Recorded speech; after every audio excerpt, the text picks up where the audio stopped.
ខុសធម្មតាឆ្ងល់ខ្លាំងណាស់ឬមកពីវងតារាដឹងរឿងស្នេហាសដោយផ្ការបស់ខ្ញុំឬក៏ព្រានសានសងអបអរស្នេហាយើងដែរ Universe មួយនេះពិតជាពូកែបានតាក់តែងស្នេហ៍រវាងអូនហើយនឹងបងមកដេញក៏មិនក្រភ្លើមលែចិត្តនេះអូនតែចង់ជួបគេខ្លាំងគូក្បាលស្ទើរតែលប់លែលើលងលៀមនឹកដល់គេនេះឬមិនទេជំងឺណាក់សង្សារ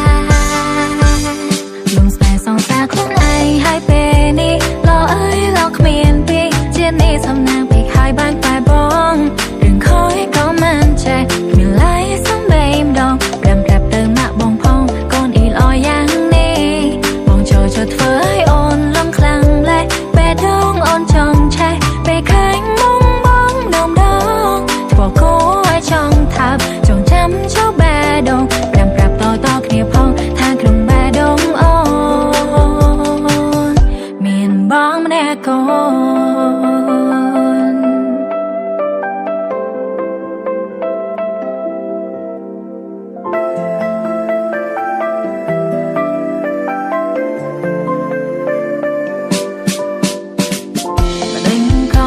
ក្រភ្លើមលែចិត្តនេះអូនតែចង់ជួបគេខ្លាំង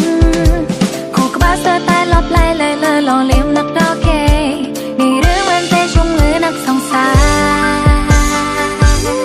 លំស្នេហ៍សង្សារខ្លួនឯងហើយពេលនេះលោអើយលោគ្មានពីជាតិនេះសំណាងពេកហើយបានតែបងរឿងខូចក៏មិនចេះគ្មានឡាយសំបីម្ដងប្រាំប្រាប់ទៅម៉ាក់បងផងកូនអ៊ីល្អយ៉ាងធ្វើឲ្យអូនលំខ្លាំងលែពេលដងអូនចង់ឆេះពេលឃើញបងដង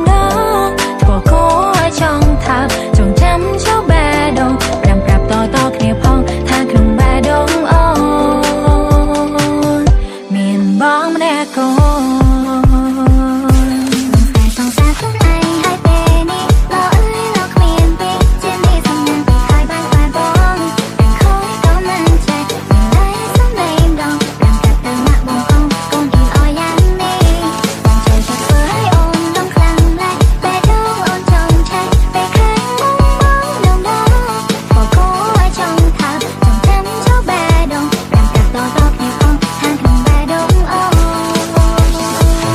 មានបងម្នាក់កូ